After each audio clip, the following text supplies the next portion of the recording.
Take your time. You're right. And apologize to everyone else in the meeting.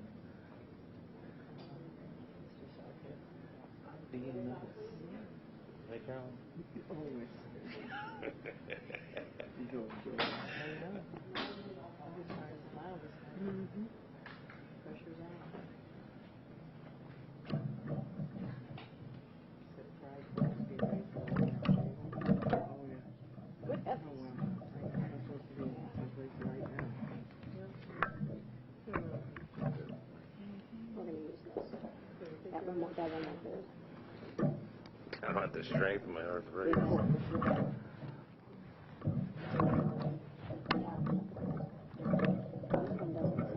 I got it. That's yeah, it's cool. Okay. All right. Big time. Hang on for a second. Nursing home, $80 million can do a lot. It's 90 million controller. No, Just it's saying. not. Well. Okay. But anyway. Okay. Money well spent. I should know better than to argue with you. Okay. I'm not gonna win. You're not going to win. No. Larry told me. Here's the key. Nice to see everybody, right? It is nice to see everybody. Until it's not nice. Judge, doing all right over there? Yeah, he's holding down that corner. He is holding that corner down. He's holding this corner down. I'd bet on him though. No offense. Your own blood, that was right. Okay, we have a live mic and we are.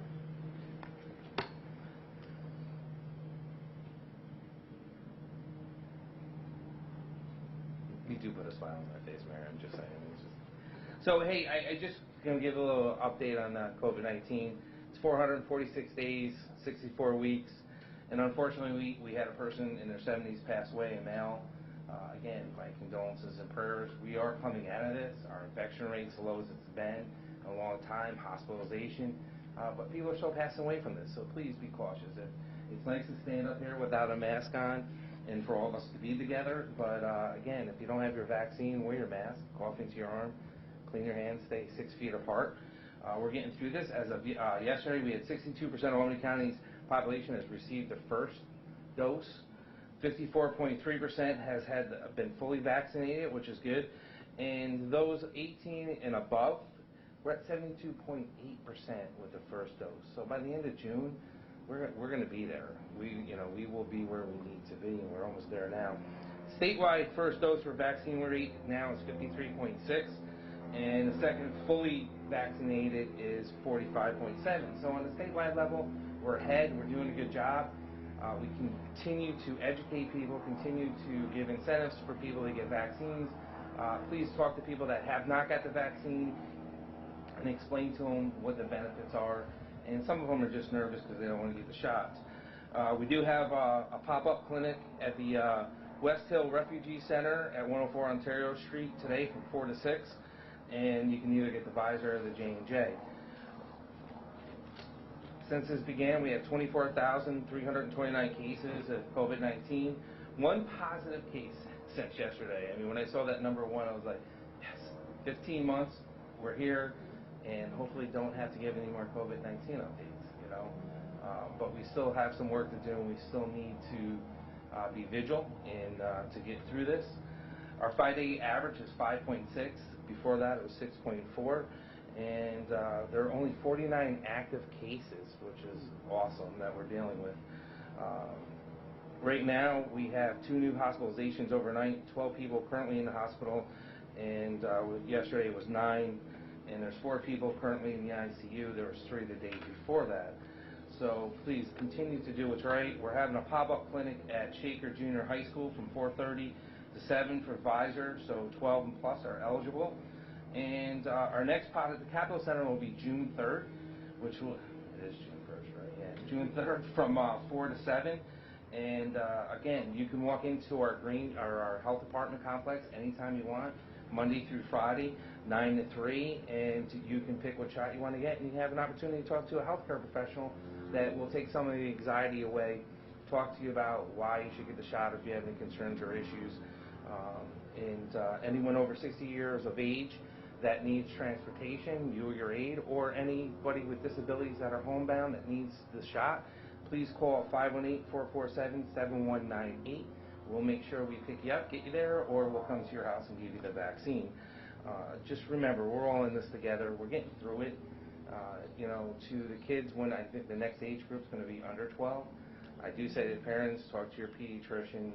They're the ones you go to. They're the ones your children see, and you got to decide what's right for you going forward. But if we want to get back to a normal school year next year, we need to get everyone vaccinated so kids can come back and feel normal, because it has been wear and tear on a lot of these kids' mental health. But so again, thank you to all the partners that have made it possible with everything.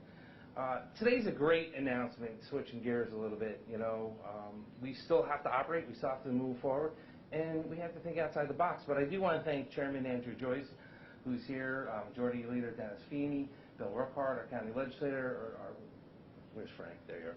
Frank Camiso, our other county legislator, Karen McLaughlin, our county legislator, who is president of Common Council, who is now chair of the Elder Committee. So thank you for being here. And to Sue Rizzo, our county controller is here. I know Bruce is on his way. To everyone that's here to make things possible. Things don't happen without a partnership. And I do want to thank the Albany County Legislature for the partnership. It'd be nice if you could see the $80 million, I'm going to say, I don't need, Sue yelling at me. $80 million addition we put on here. It's gorgeous. It's what people are entitled to. When we talk about equity, and we talk about someone, doesn't matter if you're rich, poor, you should all have a beautiful place to rest your head, to get the best care possible for your family. So Larry, Slacky, to you and your staff here at the nursing home, thank you so much. To everyone that's involved. But the days of the 40s being older and the 50s being older, they're gone. No, that's true. That's very true. I know. I'll be 40 in September. Yeah, I'll be 64. I thought you were older than that. I'm not going to touch that, and I got to stay focused. You know, so again, you know, they just did a whole thing on the Asian population, that half the world's population will hit the age of 100, which is incredible. We're living longer, but it's about quality of life. And I always say this: when the merry-go-round stops and your life cycle is done, it's the quality of life you have at the end too, of being taken care of. And as a community, we have to take care of our seniors. We have to make sure that our seniors have the best possible ways of being taken care of, and that's what we're here about today. 5 years ago, Albany County was chosen by the World Health Organization of the United Nations to participate in the age-friendly initiatives. Memberships in the age-friendly network means that we made the commitment to actively working towards making Albany County a great place for people of all ages to live, and and move forward. There's been a movement across this country over the last few years, and we have embraced it. We will be the first in the state to launch what we're calling a Campus Creative Aging, which means it's a senior center without walls. And what's that mean? It means that seniors will have an opportunity to come here, and we're moving our Department of Aging up here, so I know Deb told you. So our Department of Aging will be coming to this building and operating out of it to work coincide with Larry Slacky, to the seniors that are in this building, to work with different programs, to enhance the programs here, but to also bring everyone together in a collaborative way. And I can't thank our aging department head, Deb Bertano, and her whole staff for really taking this and making this happen as we move forward. And one thing we learned about COVID-19 and social isolation, the damage not only it took on children, but on seniors. And there's still seniors out there that haven't seen their family in over 14 months. And they haven't had that opportunity to see loved ones or family. And then there's that senior population, as Deb will tell you, that go to the conjugate mail sites. And that's their only action or only place they get to socialize with someone outside of their home. It's the only time they actually get to see someone else in person. And it's so important that we started getting these conjugate mail sites back, but most importantly, getting these seniors back so they're feeling like, you know, life's moving forward. They're not just in their apartment or their house and life's passing them by. So by creating the aging means that we can sit there and have people come here, caretakers. Think about this: people are taking care of loved ones that are home all day, that are burnt out. People taking care of their spouse, their brothers, their sisters, that have been home taking care of them, that need a vacation. So this program is going to be a couple of multiple steps. You'll be able to drop off your loved one here for a day. You'll be able to drop your loved one off here for a week if you need to go on vacation and need to re-energize, you need to get recharged, and you need to take that break so you can continue to give that love and care to the person in your life. Listen, we're human. We all need breaks in life. We all need to take back, and if you've learned anything from this last 15 months, is that sometimes you've got to take a step back, take a deep breath, and this program will give you the opportunity, and which more importantly, it's about the arts. It's about bringing seniors into, with the arts, music, to everything that you want to do to be creative, to stimulate them moving forward, and having a program with no walls where they can come to and have an opportunity not only to work with our aging department, but to see the great, beautiful setup here at the nursing home. And families will have that opportunity to experience both, so if they have to make that next step in life, they already know they're going to be comfortable and have the best care that they can have. I'm going to let Deb talk, but I do want to say this is impossible without working with our aging committee, our chair of the legislature, our legislators. Frank, you've been committed to this for years, to everyone that's here, Dennis Feeney and everyone else, and Larry, but Deb, please. Good morning, and thank you. Thank you, County Executive, for your commitment and care for the Department of Aging. And thank you to Judge Leonard Weiss for coming and supporting us this morning. It means a lot. Thank you to all the legislators who are here.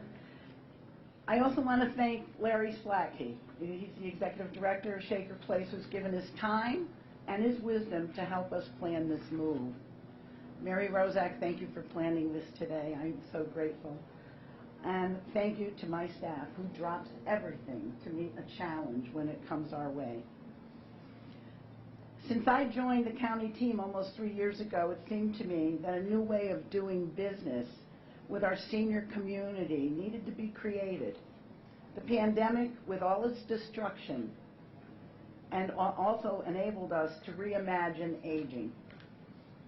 The tower here at Shaker Place, housing the aging office, the perfect way to begin a new transformation for aging. Accessibility for seniors is a basic ingredient. If you can't come to us, we're coming to you.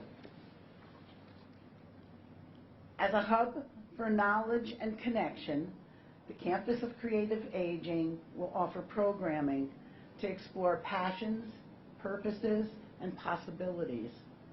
Educational programs, computer, Zoom training, iPhone help, workshops, discussion groups, lectures, special events, information services. Additionally, what cannot be done in this physical space will transform to a senior center without walls. That was started already last year before the pandemic when we started the Doctors In program. And we held it at the Gilderland Library, and we held one in Bethlehem. But then we had to go on pause.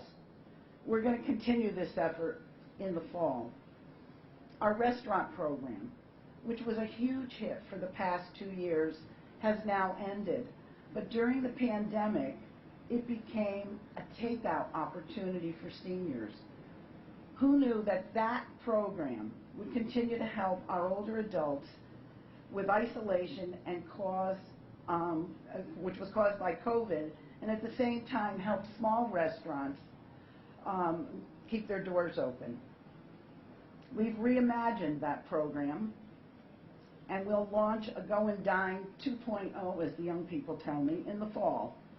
It will be phased in and also give us an opportunity to see restaurants as potential congregate sites. Again, this is aging redefined. The staples of the aging office, like information and assistance, transportation, nutrition counseling, home-delivered meals, congregate meals, insurance counseling, legal assistance, social adult day programs, care and caregiver services, that all continues. But we now have the opportunity with Shaker Place to offer respite care. Collaboration, again, is the key. We're currently working with Dr. Marguerite Ladico, former Department Chair of Education at the College of St. Rose, to help structure our educational arm. We want to embrace the arts in various forms through this new endeavor. Painting, theater, storytelling, and music are on the list of intergenerational efforts. This year, in the midst of the pandemic, in an attempt to mitigate social isolation and have folks express their feelings about the pandemic, my office initiated the Albany County Pandemic and Memorial Quilt. You want to say more about that? You're on a roll. I'm on a roll.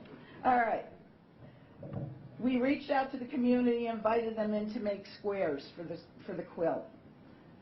This project was spearheaded by expert quilter Eileen Pasquini, with Kathy Kotlow starring in a supportive role. Friends and neighbors called for a quilting packet, and you will see the results momentarily. Oh, I guess you're seeing them. Like most quilts, this quilt Right on the second row. This quilt tells a story of the dark moments with COVID-19 that hit the aging community in a devastating fashion. The quilt is one that touches the heart and the funny bone all at once. You have to look at some of the squares really closely. I also want to thank Tom Regan, who is with us today, who has volunteered to build the rack for the quilt so that we can move the quilt for display to various venues throughout the county. It's all about the collaboration. Albany has a wonderful caucus partners in Rensselaer, Schenectady, and Saratoga counties. Great support from New York State Office for Aging and the area agencies on aging, our own county legislature, and numerous nonprofits in the Aging Network.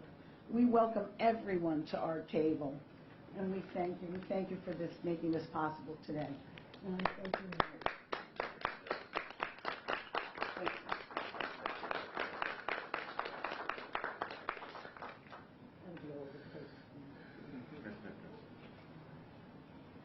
Eileen and Kathy, thank you. And that is gorgeous. I was again at my mother-in-law's dinner last night because she was supposed to make the county seal, but she must have forgot at 110. But please, a great partner. Chairman Andrew Joyce, come on up and say a few words. Hey, good morning, everyone, and thanks to the county executive once again. This day and this moment is a perfect example of what happens when you put the right people in the right place at the right time. And the county executive and his team have exhibited incredible leadership from the moment this pandemic befell this county and this community. The actions that they took immediately from that moment has led us to this point now, where we have this incredible vaccination rate. We're gathering now in person without masks. It's an incredible testament to their leadership and all the hard work that began at the beginning. And through our work in the county legislature, I know the county executive had gone off and mentioned some folks. But just to hit on that theme again, the right people in the right place at the right time. Our Department of Aging has been there, the essentials, from the moment this pandemic hit as well. Month in, month out, meeting with the legislature, talking about what's needed, talking about all the requirements on the aging community and what's needed here at the nursing home. We're joined here today by our Deputy Majority Leader as well, and we're here with our chair of our Elder Care Committee. My former Majority Leader, Frank Camiso, when I first came in 2015, stressed the importance of this place, this nursing home. And what's going on here and what has happened here in the past 5 years is a testament to his leadership from the get-go. And if I have any say of it, we'll have the Camiso Corner coffee shop somewhere here, somewhere. Also, our Deputy Chair of our Elder Care Committee, Bill Ricard, from Cohoes, our Majority Leader, Dennis Feeney, from Gilliland, and Larry, of course, all the incredible work you're doing here at the nursing home. And Deb, your team has done amazing work, incredible, and thank you all for being here today, and thank you all for your support, and we'll all see it through together. Thank you. Thank you, Andrew. And we have to give it to Carolyn McLaughlin. Would you like to say a few words, being the chair of the Elder Committee out here? Thank you. This is an exciting day for all of us. And as a person who's, my mother spent maybe like the last 4 or 5 months of her life at the Albany County Nursing Home, now Shaker Place. I'm really proud to be a part of the continuing work to make sure that the lives of seniors is one that rewards them for the life that they've led. It was, I think, Vice President Hubert Humphrey who said that America will be judged by how they meet the needs of the most vulnerable in our country. That includes our seniors. And I believe that what we're looking at today and witnessing through the work of the county executive and our Department of Aging is something that's going to help us pass that test. So senior services without walls, is sorely needed in Albany County. We can't give enough services to our residents that have given us so much throughout their lives. So I'm excited to be here, and I look forward to doing much more work. And believe it or not, Mr. Slatsky and Commissioner Rattani, you guys are going to see a lot more of me because I'm working on some things related to elder care because it is something that's near and dear to my heart. So I look forward to this collaboration and continuing to make the lives of our seniors, because we all hope to get there one day. And we want to make sure things are in place, not only for the ones that we witness now, but for our lives. So thank you and congratulations on such a great initiative. And I know it's just nothing but onward and upward for all of us. Thank you, Carolyn, for the inspirational words. Vanessa, would you like to say? I just want to thank Mr. Slatke for all his hard work and the staff here. I have family members who resides at the nursing home, and I can say that they did an incredible job throughout the whole pandemic, and I want to thank them and his staff. And I also want to thank Dan and Deb for this great initiative. This is something I think that will be very important to seniors in this community. A respite for people who take care of people who need to be taken care of homebound is a great idea, and to have a place where people can come. And I want to give a shout out to Judge Weiss, who was a contemporary of my father's. They were classmates in law school. Class of 48, correct, Judge?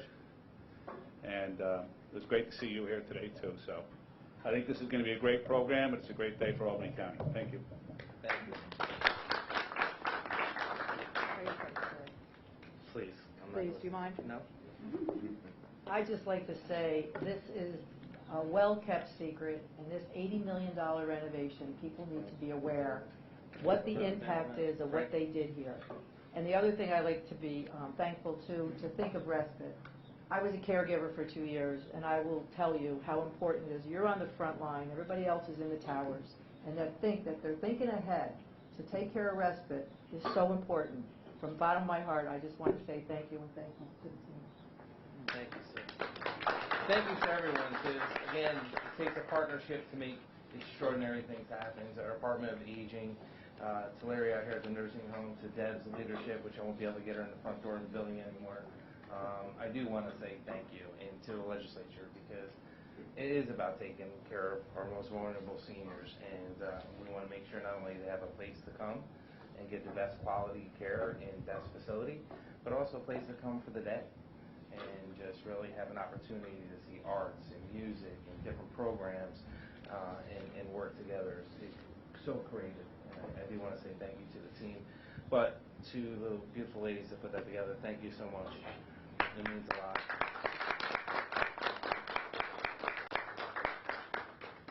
So we're going to take a picture in a second, but I don't know if there's any questions from the press for anyone up here on anything. Are there any costs to these services for residents or families? No. To the residents, family out here? No.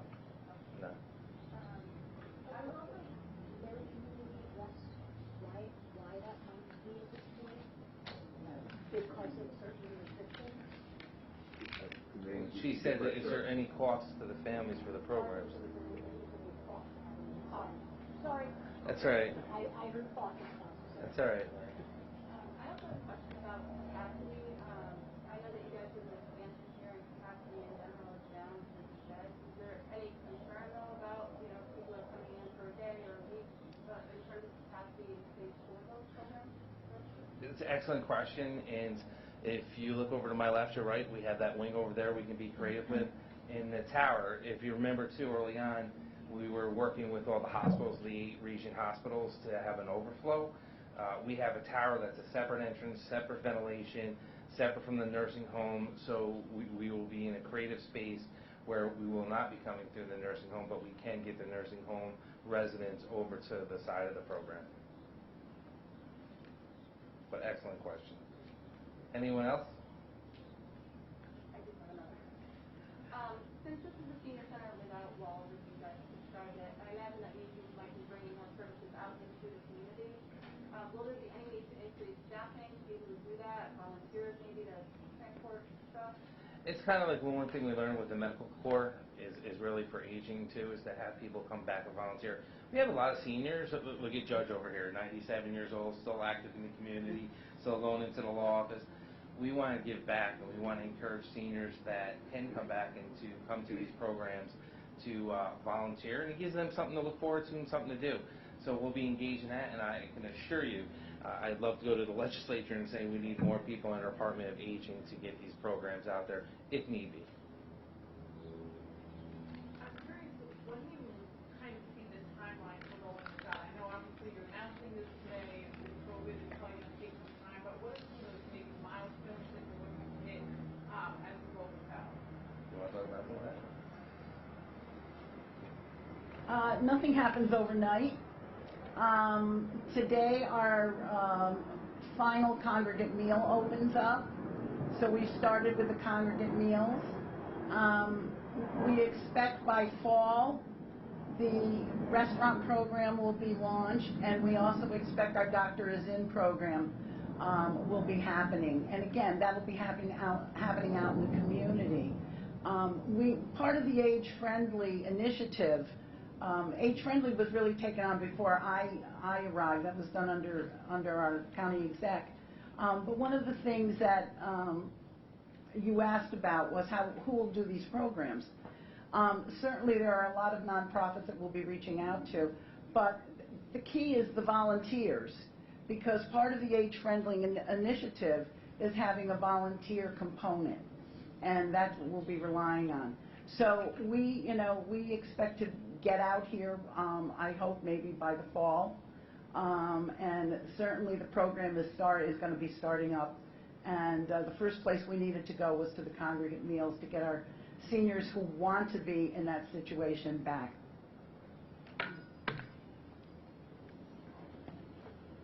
So sorry. It's all right. So in the fall, be fully out here at Department of Aging and that program running out here, but there's multiple steps that will be put in place to get to this point.